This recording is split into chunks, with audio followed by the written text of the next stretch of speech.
the Copycats. Whoa, the Copycats. You know the Copycats. Edie, Adams, David, Frye, Frank, Gorshin, George, Kirby, Rich, Little, Will, Jordan, the Copycats. Ooh, the Copycats. Who do the Copycats think that they are? Richard Nixon, Kirk Douglas, The Copycats. They wear 100 hats, 'cause they're the Copycats who carve and copy the star. Come out whoever you are. Lee, Margaret, Walter, Brenner, Bing Crosby, Carol Channing, Nat Cole, Nelson Rockefeller, Cherubine and Zsa Zsa Gabor. Come out whoever you are. Al Jolson, Henry Fonda, Jimmy Cagney, William Buckley, George Burns, Pearl Bailey, Clark Gable, Ethel Merman and more. and more. The Copycats. Ooh, the Copycats. Who do the Copycats think that they are? Truman Capote. Copycats. They wear 100 hats, 'cause they're the Copycats who carve and copy the stars. When you turn the Copycats loose, who knows who these cats will produce? Alfred Hitchcock, Howard Cosell, Ed Sullivan. Whoa, the Copycats. Ooh, the Copycats. Who do the Copycats think that they are? Humphrey Bogart, Sabu, The Copycats. They wear 100 hats, 'cause they're the Copycats. Are the Copycats. Burt Lancaster. Faces familiar. Hubert Humphrey. The voices we love. Ella Fitzgerald. Are with us this evening. Lady Bird. Courtesy of the Copycats. Whoa, the Copycats. You know the Copycats. Edie, Adams, David, Frye, Frank, Gorshin, George, Kirby, Rich, Little, Will, George. Well, who do they think they are?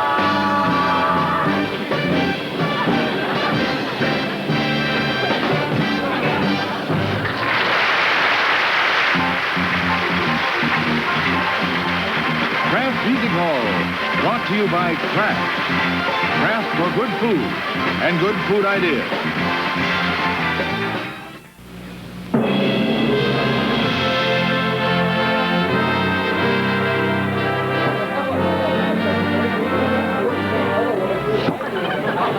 Shut up. You better shut up. You hear? I said you better shut up. Gentlemen of the presidential cabinet, as a president's private secretary, Geraldine, woo! I have an announcement to make. Here come the press.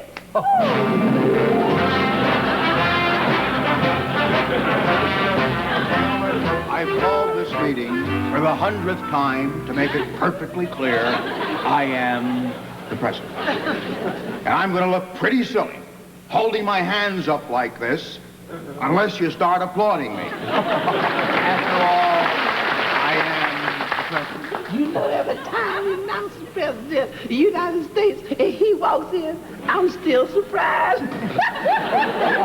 The devil made me say that. Sit down, honey, rest your feet. Gentlemen, I've called this cabinet meeting to ask your help in preparing my State of the Union address. First of all, I'd like to hear from my Secretary of Health, Education, and Welfare, Mr. Burt Lancaster. President, everything is fine in the country. Just fine. It couldn't be better. Well, if everything couldn't be better, what's this I read in the papers about millions of people being unemployed? We're making a study of that, Mr. President. We're making a fine study. Well, what about our pollution? Mr. President, we've got the finest pollution in the world. It's just fine. I wonder who that is. Hello. It's the Vice President, Agnew. Thank you, sweetheart. Hello there, Spurlow. How are you? Dump you? Don't be silly. I put you on. Trust me. Now, Spurlow, don't throw those big words at me. Remember, I gave you those big words to begin with. I was only kidding, Spurlow. Interrupt, I'm so sorry. How y'all? Oh, excuse me, Mr. President. I'm sorry to interrupt you, but I must have forgotten Lyndon's slippers. Now, we're packed in such a hurry. They just gotta be here someplace. Now, don't mind me. Go on with your meeting, and I'll just look for them. All right, ahead. Take a memo immediately. I want all the locks in the White House changed immediately. Signed, your president. Now, let me make this perfectly clear. I am the president. I didn't find Lyndon's slippers, but he's been looking all over the ranch for these. I just love your dress. Yes, that's a fine dress. It's just fine. Oh, you really like it? Yes. Oh, the devil made me buy this dress.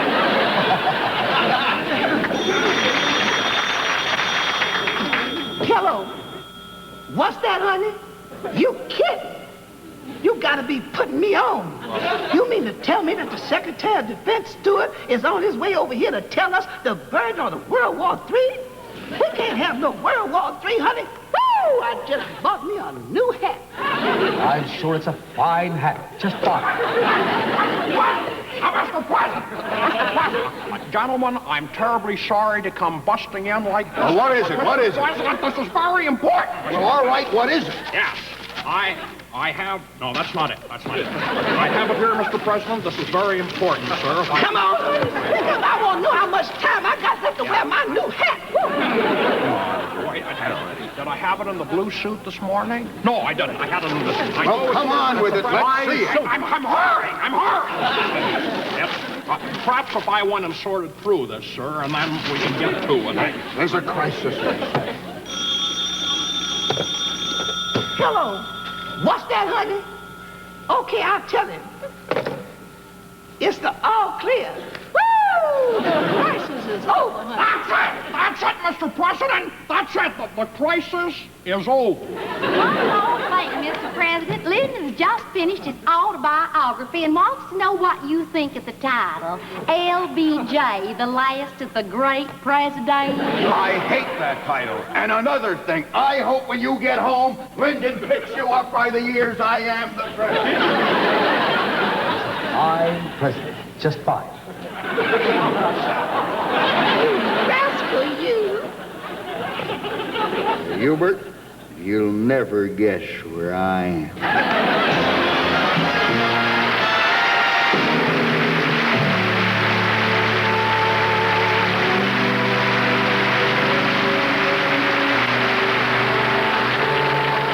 Now see here, Scarlett. Take one last look at my handsome face because I'm leaving town. And do you know why? Because you met someone who knocked you back on your heels. Well, hooray and hallelujah. You had it coming to you. Goody-goody for him, goody-goody for me. And I hope you're satisfied, you rascal, you. Are you satisfied, Pearly May? Satisfied, honey, I'm delighted. Listen, now, you can walk right out of my life. Men, who needs them? Who needs them? I do, honey. Let me tell you. You can sail on a ship by yourself. Take a nap or a nip by yourself. You can get into debt on your own. But let me tell you, honey, there's lots of things that you can do alone, but it takes two to tango, to really get the feeling of romance. Oh, honey, come on, I can just feel it all, dance all over the floor all night. Yeah, the dance of love.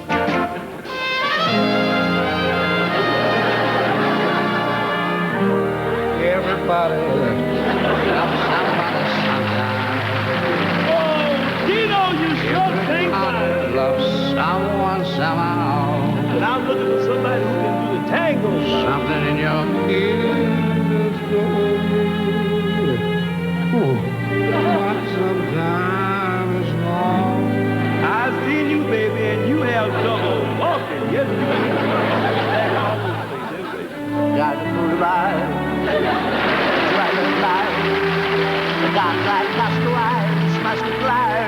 my life. Why can't I have born in love? Shall I tell her to give a time? And maybe then I'll know what kind of fool I am. You're singing fool. I'm looking for a dancing fool. Oh, April shower. Okay. They come your way. I think the Burmese found her winner, honey. They bring the flower. Oh, Jolie, honey. Rattling in rain.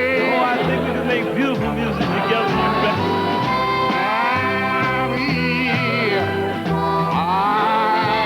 No, hold it, honey.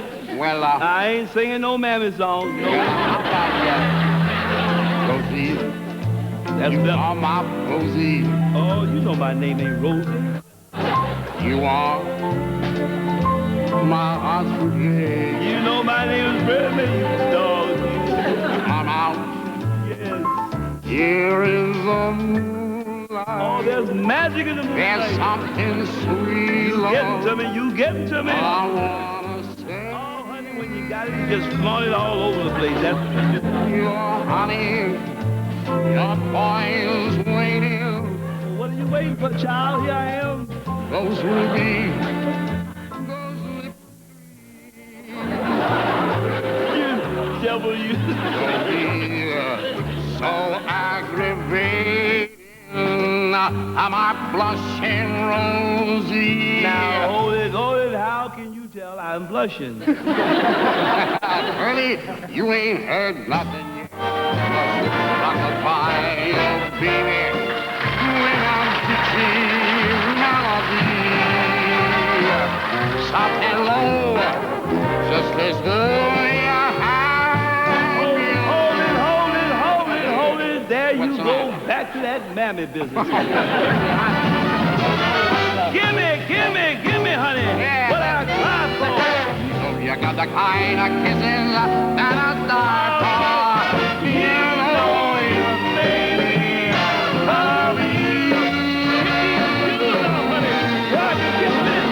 Yeah, honey. Now I feel much better. Love you, honey.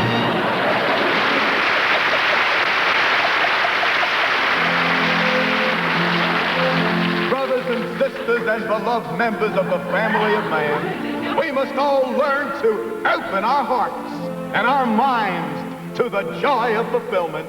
There is a very simple road to this inner happiness, and it is contained in 3 great words.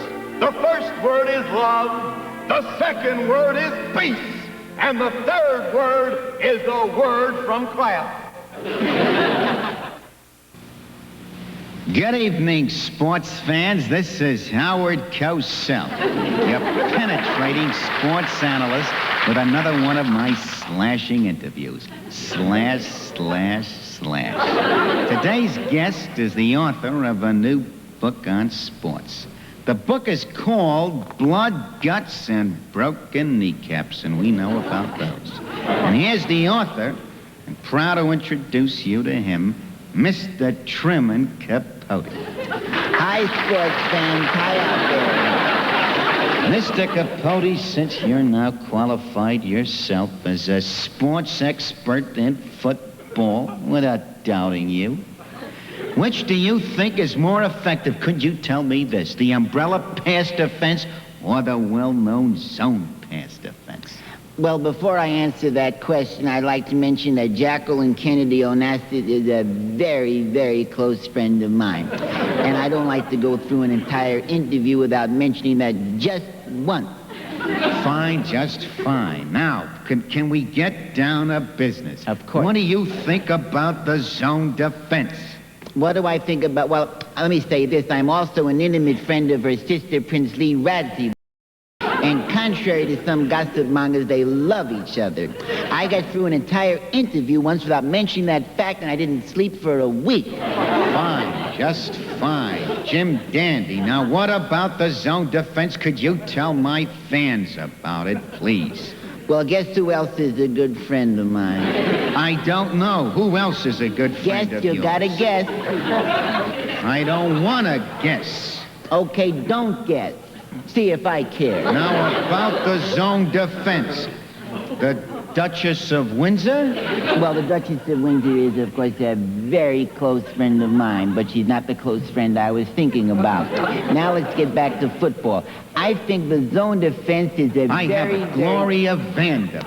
Well, Gloria is a very, very close friend of mine, but she's not the close friend I had in mind. The zone defense is a very good passing defense against a red-dogging team like the Kansas City Chiefs. Those big linebackers running in, it's marvelous. It's really... I have it, Princess Margaret. Queen Elizabeth. No. Tricia Nixon, you're not going to kid me on this. Triple no. I know who it is. The Greek lady, I knew it all the time.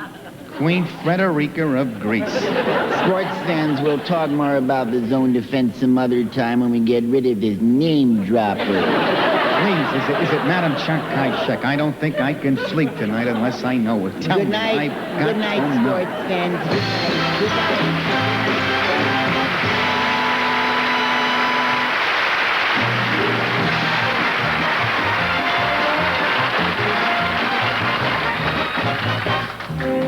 Hello, Dolly. Well, hello, Dolly. It's so nice to have you back where you belong, huh? You're looking swell, Dolly. Oh, I can tell, Dolly. You're still glowing. You're still growing. You're still going strong. Now, all those names who have played Dolly, and other names who wish they'd play Dolly. Everybody sings those songs from way back when, my little friend. So, take the floor, Edie. Show the gals what for, Edie. Clear the staircase. Clear the track. I tell you, this gal is a crackerjack. She's gonna bring Carol Channing back again. You dirty rats.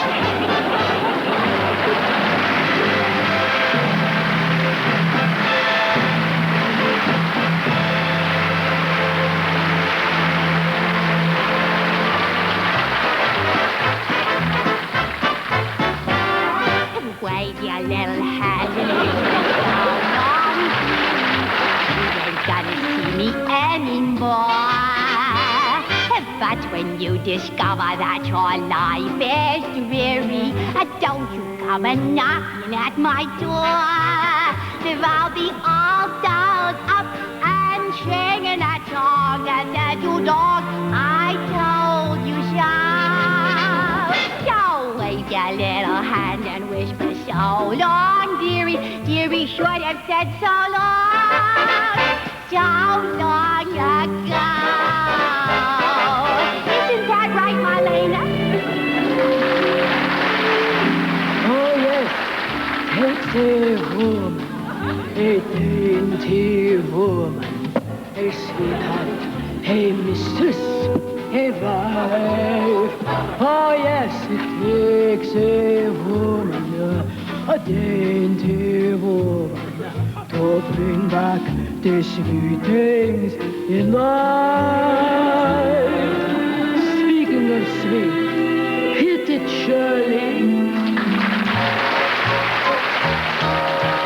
Rain, that's fine. I'm gonna go and taste Saturday's hot lot with the rest of them, with the best of them. I can hold my head up high before the parade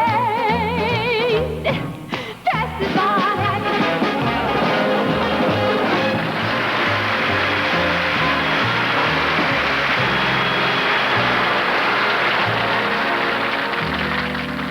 Well, now listen, big boy.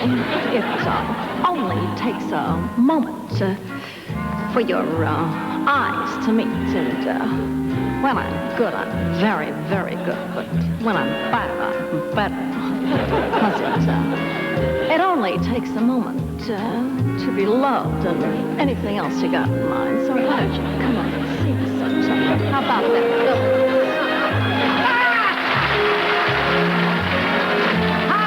I'll be wearing ribbons down my back this summer, making me recall our lovely love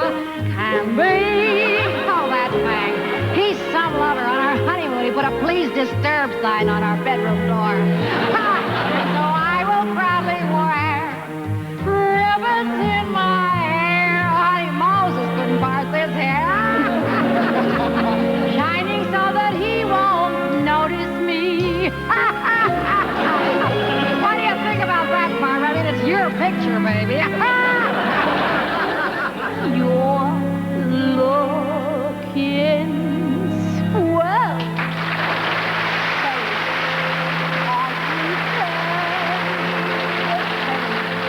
You're still glowing, you're still growing, you're still going.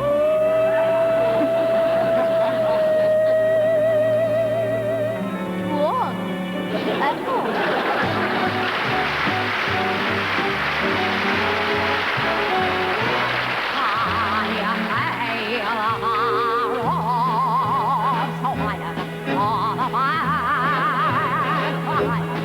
One of my old favorite songs from way back when.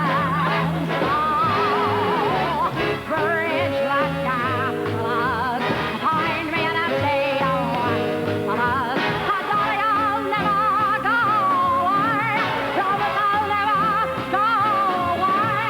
Darling, I'll never go away.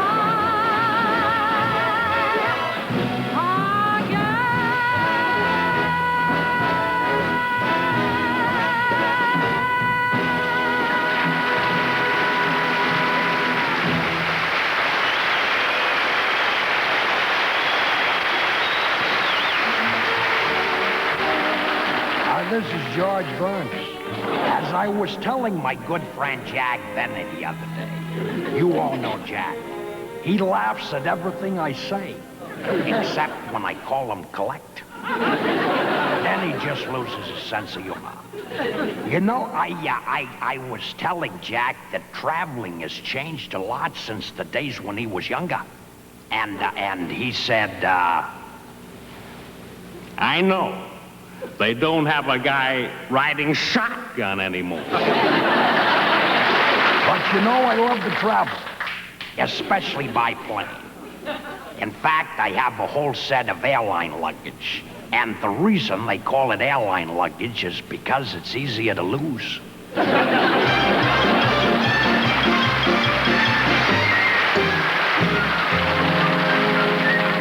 Excuse me, darling. Oh, Oh,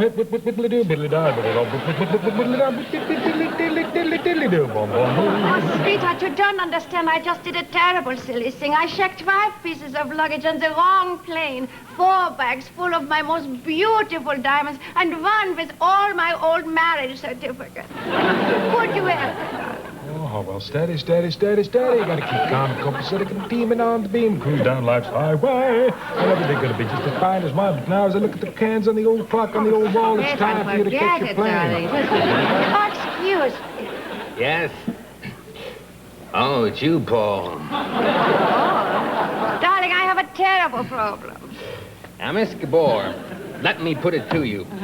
Did you or did you not, on the date in question or at any other time previously or subsequently say or intimate to the defendant or anyone else, whether friend or acquaintance, or in fact a stranger, that the statement imputed to you, whether just or unjust, and a nibe of the baggage man was a matter of no moment or otherwise? Did you or did you not?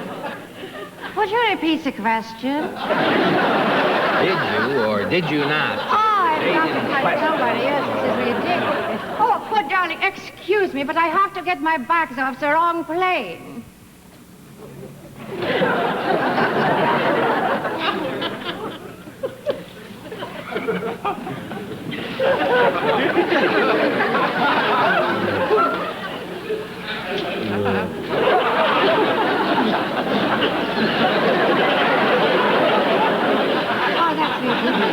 I got to talk to this gentleman over here. Excuse me, sweetheart, but my baggage is on the plane to London. And I don't... Yes, very good indeed, very good indeed. Yes, would you like to buy a Maltese Falcon? Perhaps you can help me, darling. I have this terrible problem. No one can understand me around here. Can you help me? Oh, can I help you? Let me just say this. Not wishing, of course, to appear avuncular or to indulge in imprecatory castigation, my peremptory adjuration would be simply this. Would you, young lady, quiescently indulge in imbibition until I can ameliorate rather than exacerbate the contretemps? Oh, thank goodness. I finally find someone who speaks Hungarian.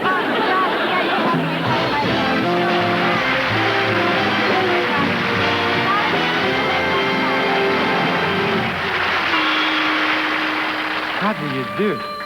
My name is Sabu, and I'm here to rub my magic lamp for you. I will make a wish, and you will see a tasty dish from a Kraft recipe. I wonder who the genie shall be, but I have a feeling it's Ad Herlahy.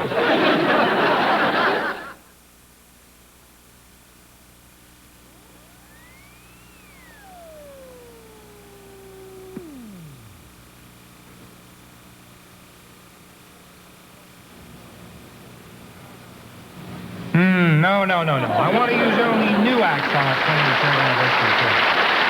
Can't talk to you right now. I'm very, very busy with our show. No, look, it's nothing against you. It's like I told your agent. I think you're the finest trained bear we ever had on our show. Thanks again for calling, and give my regards to your brother, Gentle N. Now, where's my producer, Robert? Bobby? Ah, there you are. Now, you know, Bob, we've been together on TV a long time, a sensational number of years. 23 years, you're my most loyal friend. I understand you have a really big idea for our anniversary shoot. Is that true? Yes, Ed, I think my ideas are a really, really big one. I really do. Do you really? I really, really, really, really do.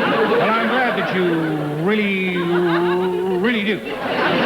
Now, Ed, right now, I'd like to present my idea to you, right here on this stage, an idea which has just concluded a successful 2-week run right here in my brain. We'll be back in just a minute to hear your fine, fine idea. But first, here's a word from our cameraman, George. All right, now, young fella.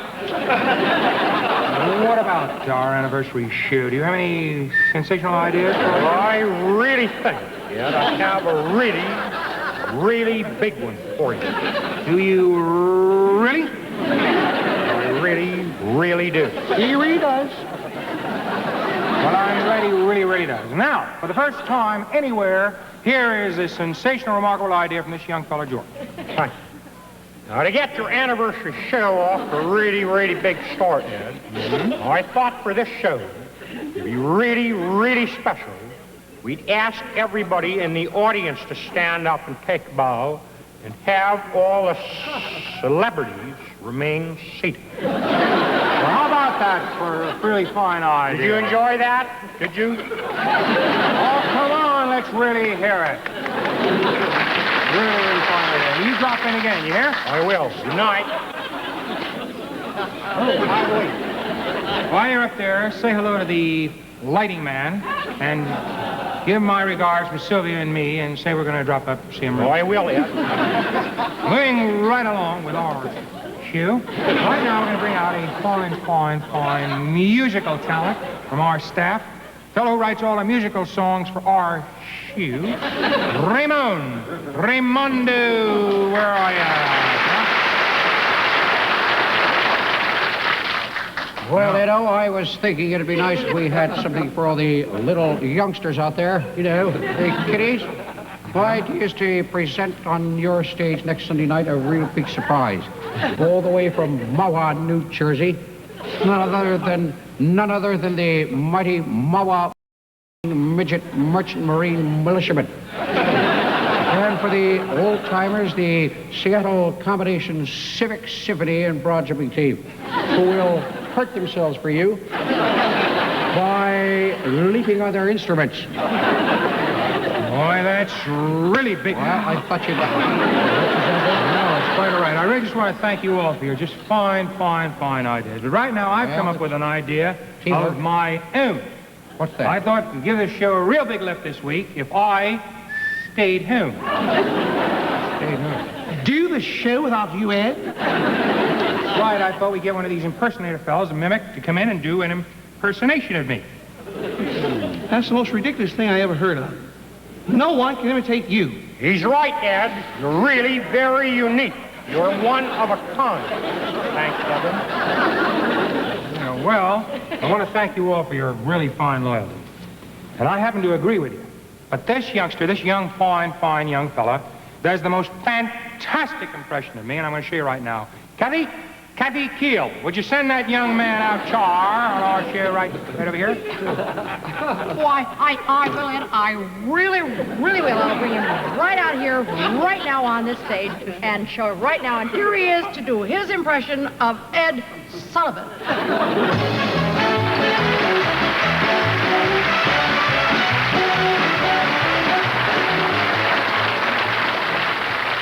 Good evening and welcome to our really big shoot. Tonight, right here on our stage, the bouncing Bartoks will bounce for you, and a group of baton twirlers from the Sheet Metal Trades High School will laugh. Why, that's the worst impression I ever heard. Somebody get a rope. That is awful. What happened to you? You were so good at the audition. What do you want? I'm new at the business. Get him out.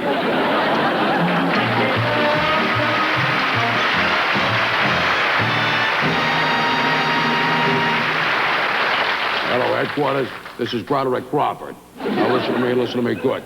We're on the lookout for a big talent. He uses the voices of just about everybody and goes under the name of George Kirby. You understand what I'm trying to tell you?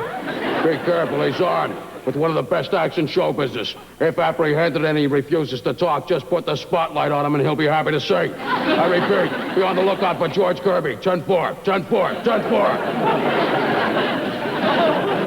Hey, I'm getting a ball game.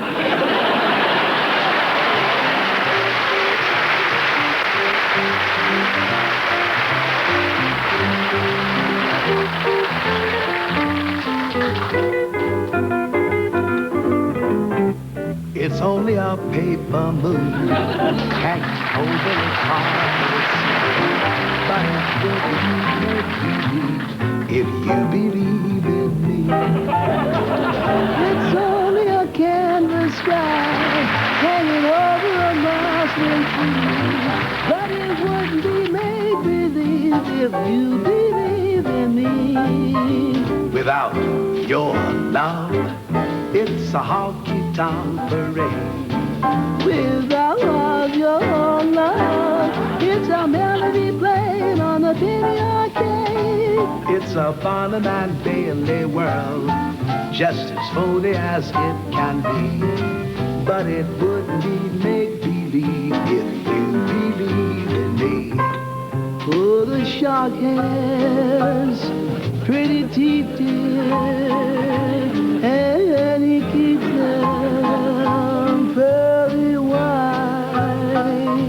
Just a jackknife that's all that he did, and he keeps them out of sight. Hell is far away. You look at me. Oh, it's for the only one that I see. He is very, very extraordinary. He is even more than anyone that you adore. The shark is all that I can give to you. Love is more than just a game. Say to take my heart, please don't break it, love. I was made for you. It's a Barnum and Bailey world, just as phony as it can be. But it wouldn't be make-believe if you believe. If you believe. If you believe. If you believe.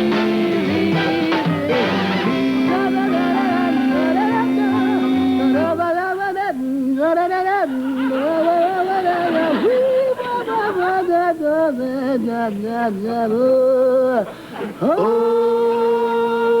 yeah.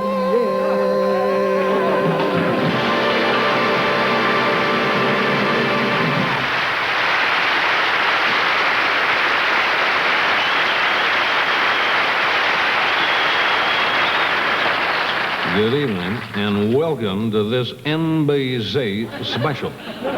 One of the complaints about our system of government is that once a man retires from political life, he's finished, out, gone, through, done, unfit for anything else. We say, not true. Many of our leading politicians have other talents if only they'd be put to use.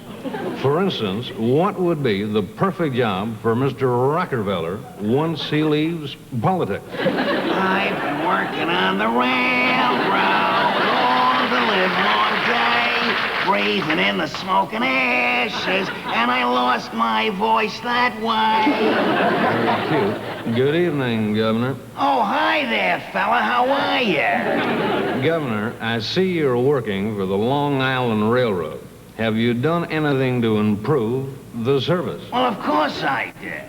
I noticed the trains were usually an hour behind schedule, but I fixed that. May I ask how? I printed the new timetables. The trains are still an hour late, but the passengers don't know it yet. Well, thank you, Governor, and good luck. Well, the same to you, fella. Here we go. Woo! Woo-woo. Woo-woo. And now out to the Middle West to see what ex-Vice President Hubert Humphrey is doing, has done, might do, will do, perhaps, possibly, maybe. Are you there, Mr. Humphrey? Humphrey?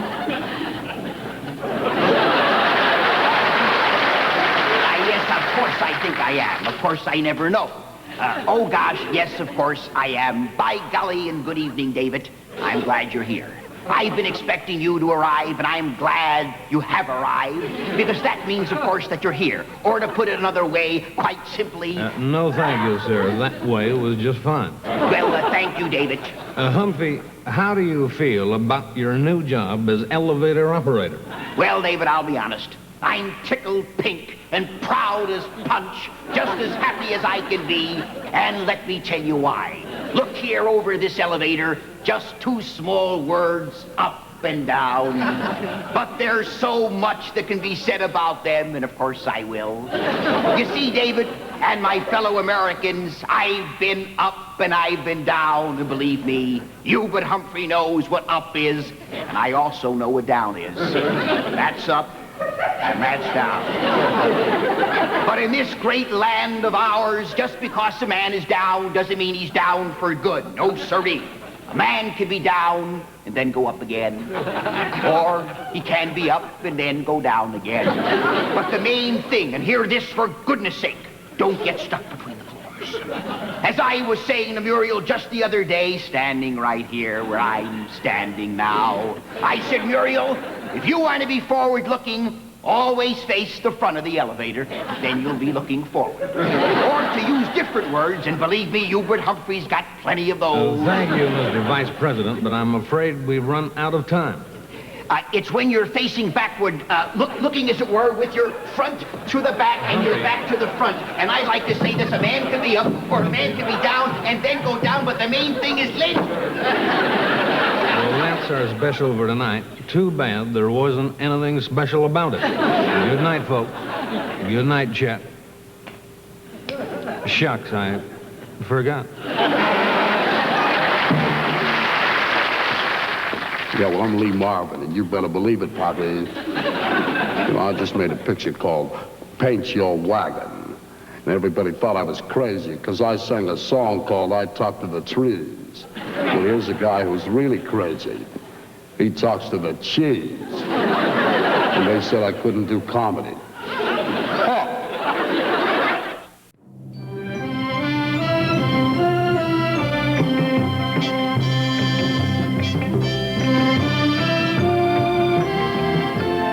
Sure, I've been riding hard and long all day, and golly, I could use a long and hard drink to just get this out of my throat.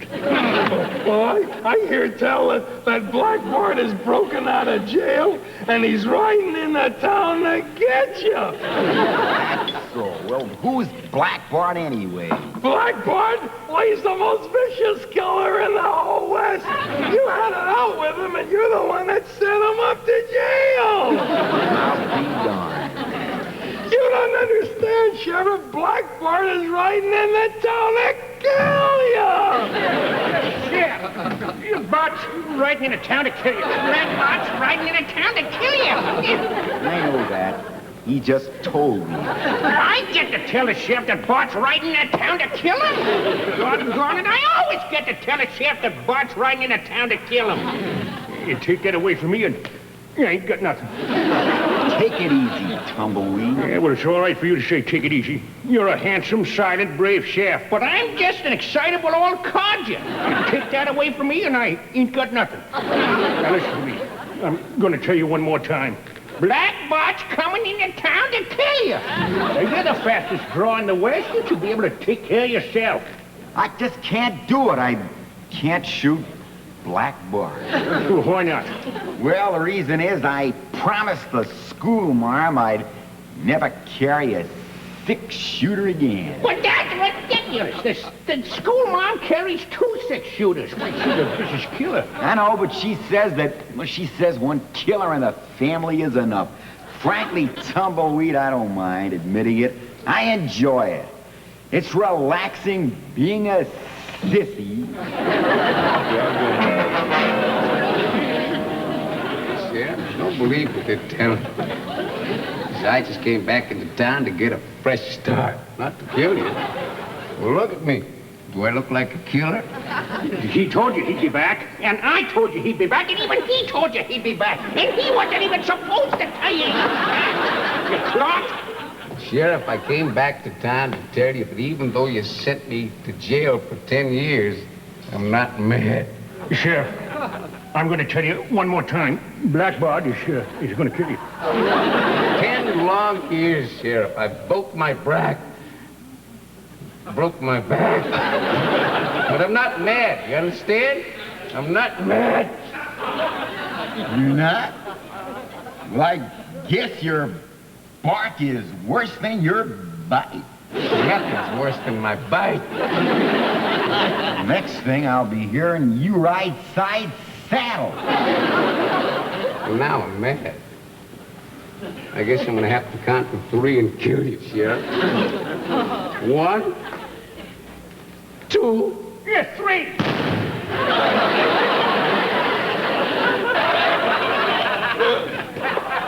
I think it's gonna be fun. Just fun. Say, I'm just a lovable old deputy, and I went and shot him. So what do I need the sheriff for?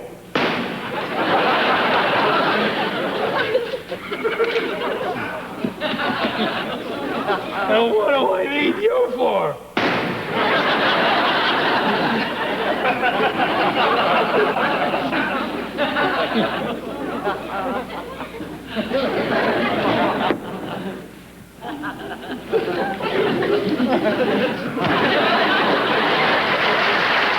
Now I can say Black Bart is coming to town. Gosh, that feels good.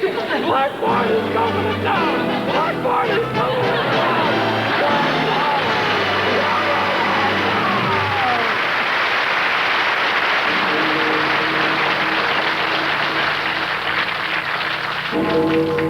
In the last scene of Camelot, King Arthur has been forced into a that means the end of his Knights of the Round Table. It's played on Broadway by Richard Burton. It became a moment of high drama as his despair turned into hope.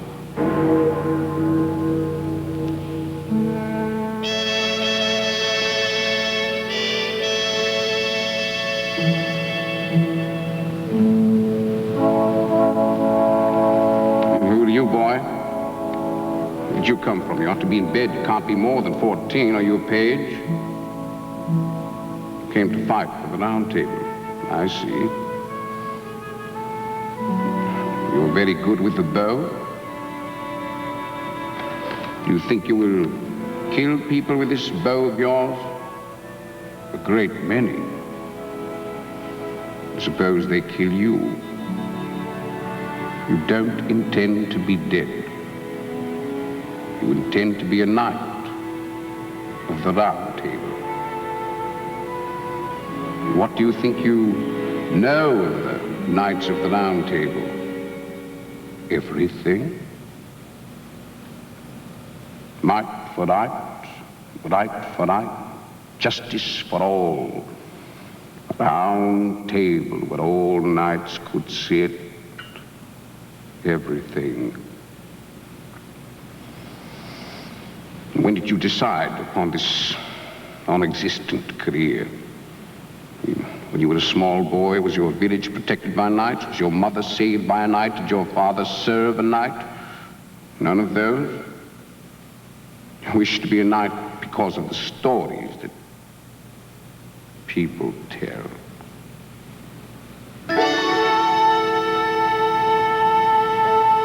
Come here, boy.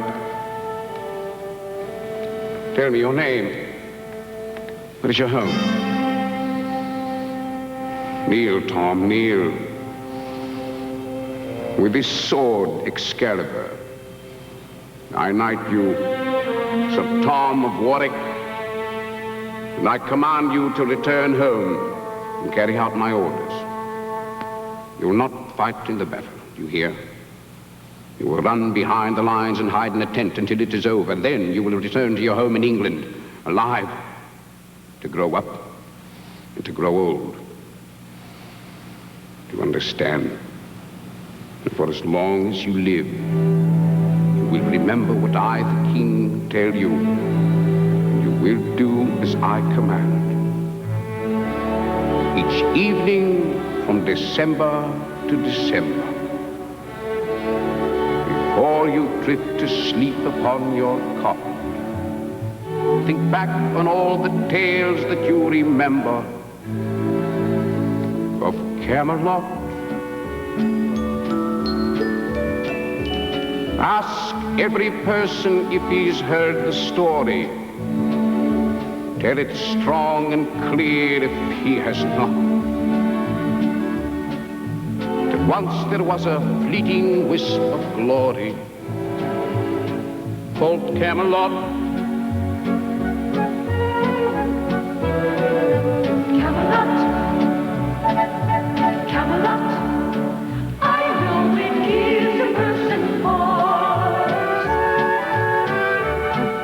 In Camelot,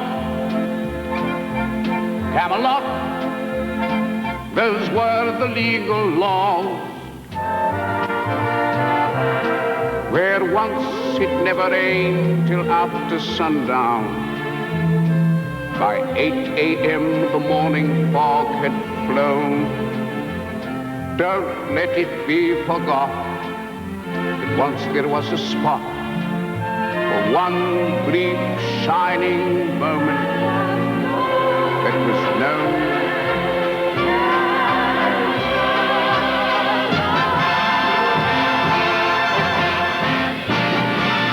What we did will be remembered. So long, Sir Tom from Frye.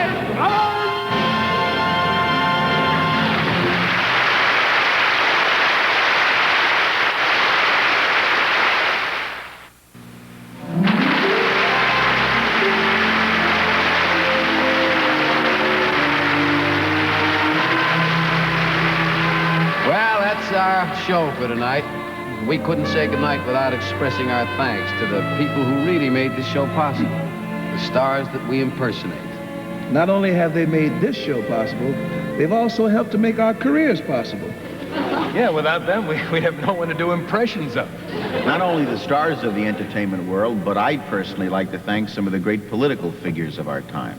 Yeah, they may not realize it, but they're pretty funny people themselves. Someone once said imitation is the sincerest form of flattery. Well, that goes two ways, because we were all sincerely flattered to have been asked to do our impressions of all these great people this evening. Good night, George. Good night, Edie. Good night, David. Good night, Will. Good night, Rich. Good night, Broderick. Good night, Satchmo. 10-4. Good night, Cal. Good night, Lindy. Good night, Shabu, and adios to you. Thank you, old wise father. Good night, Duke. Good night, Kirk. That's about the size of it. Good night, Frank. Hey, Frank, good night. Good night, Goldie.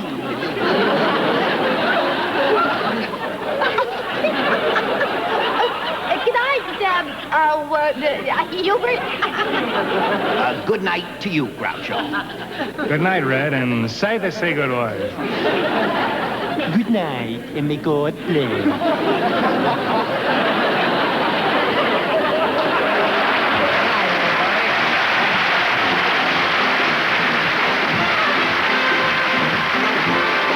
Kraft Music Hall has been brought to you by Kraft. Kraft for good food and good food ideas.